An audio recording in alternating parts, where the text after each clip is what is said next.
Bien-aimés, nous vous saluons ce matin dans le nom de notre Seigneur et Sauveur Jésus-Christ. Je suis votre serviteur, l'apôtre Épiphane Boin, et nous voulons ce matin vraiment bénir le Seigneur pour votre vie. Je prends ici la parole pour répondre à une préoccupation que nous avons eu l'habitude d'entendre, celle de savoir est-ce qu'il y a des personnes qui sont spécialisées uniquement dans l'évangélisation.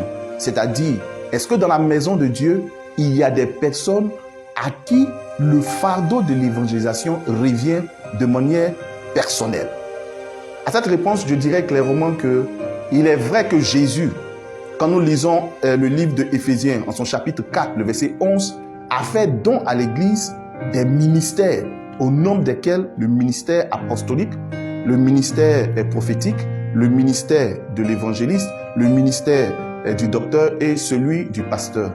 Et d'un point de vue général, on a toujours ciblé les évangélistes comme les seules personnes qui doivent parler du Seigneur. Si nous lisons les Saintes Écritures, nous allons nous rendre compte qu'à la vérité, toute personne qui a reçu le salut en Jésus-Christ est d'office un témoin de Jésus-Christ.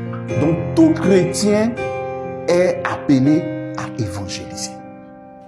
Bien-aimés, je suis votre serviteur, appelé au ministère apostolique, mais aussi, j'ai aussi une autre casquette, c'est que je suis un enseignant, docteur en théologie.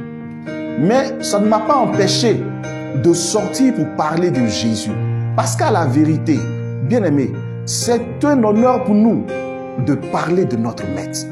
C'est un honneur pour tout enfant de parler de son Père. Le nôtre est de le présenter à tous.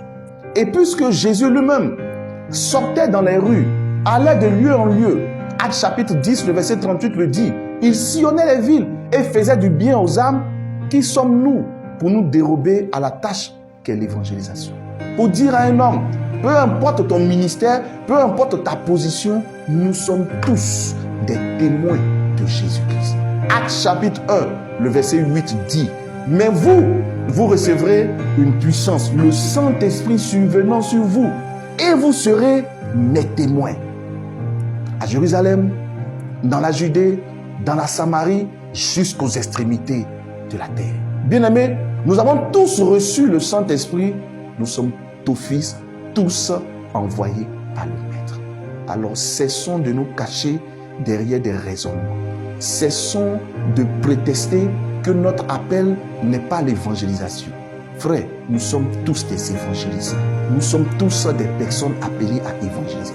Il n'y a pas de fidèles, il n'y a pas de pasteur. Si nous avons tous ce sacerdoce-là de parler de Jésus, peu importe les rangs, peu importe notre position, présentons Jésus-Christ comme cela était le cas dans l'église primitive. Que Dieu vous bénisse et que sa paix soit avec vous. Nous sommes tous disciples du Seigneur et en tant que disciples, nous sommes tous des témoins de Jésus-Christ. La paix de Dieu soit votre partage. Shalom.